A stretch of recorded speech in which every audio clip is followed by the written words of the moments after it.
Jusqu'à présent, on parle d'accord. Nous ignorons ce qu'il y a dans cet accord. Surtout que là, il s'agit que d'un texte qui n'engage qu'un Premier ministre du moment. Si demain, le Premier ministre change, cette déclaration de politique générale devient caduque et le prochain qui va le remplacer va être obligé de présenter une autre. Vous ne pouvez pas aujourd'hui demander à la représentation nationale d'accepter à ce que de forces étrangères s'incrustent de manière illégale dans notre pays, alors même que la tuerie de 3 jeunes de terrain et tous les autres qui ont été mutilés n'a pas été élucidée. Vous vous rappelez que c'était juste au passage d'un convoi et quand les forces vont s'incruster de notre pays. Il aurait également fallu, Monsieur le Président, nous décrire les résultats obtenus par ces forces étrangères ailleurs. Il fallait également nous dire, Monsieur le Président, comment le terrorisme est alimenté en définitive sur notre territoire. Parce qu'apparemment, il y a un bras invisible de ce terrorisme. Il fallait également nous dire, pour nous présenter les conclusions de l'enquête sur la barbarie de terrain, afin de situer toute responsabilité. Il aurait fallu aussi nous dire que sont devenues les familles des 800 victimes. Le Premier ministre a été modeste parce qu'il a dit juste pour 2021, les 800. Il aurait également fallu nous dire que sont devenus les 112 981 élèves de 758 écoles fermées.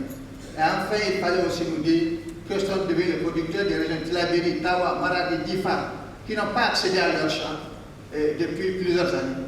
Nous allons simplement solliciter plus de vigilance de la part du gouvernement dans la conclusion des arrangements, de façon à ce qu'au-delà des actions purement militaires, des actions de développement soient incluses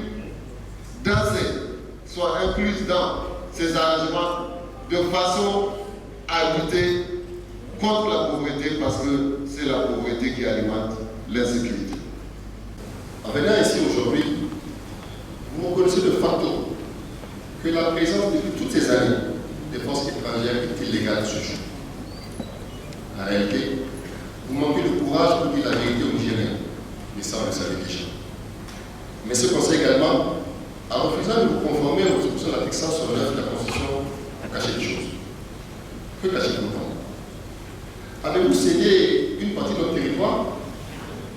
Avez-vous autorisé l'enfouissement de déchets toxiques? Avez-vous vendu nos ressources naturelles? Mais si aujourd'hui vous pouvez cacher la vérité, vous ne pouvez pas le faire tout le temps, car la vérité est vue du temps et non du tout. Vous n'aurez jamais agi ainsi si c'était vos enfants qui avaient été tués en Irak, en Bakar, pour les troisième manifestants.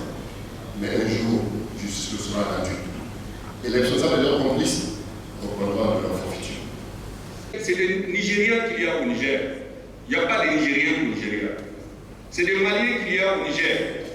Il n'y a pas de Nigériens au Mali. C'est le Burkinabé qu'il y a au Niger. Il n'y a pas de Nigériens au Burkina Faso. Voilà les résultats de notre armée et de sa coopération internationale. C'est ça qu'il faut rappeler.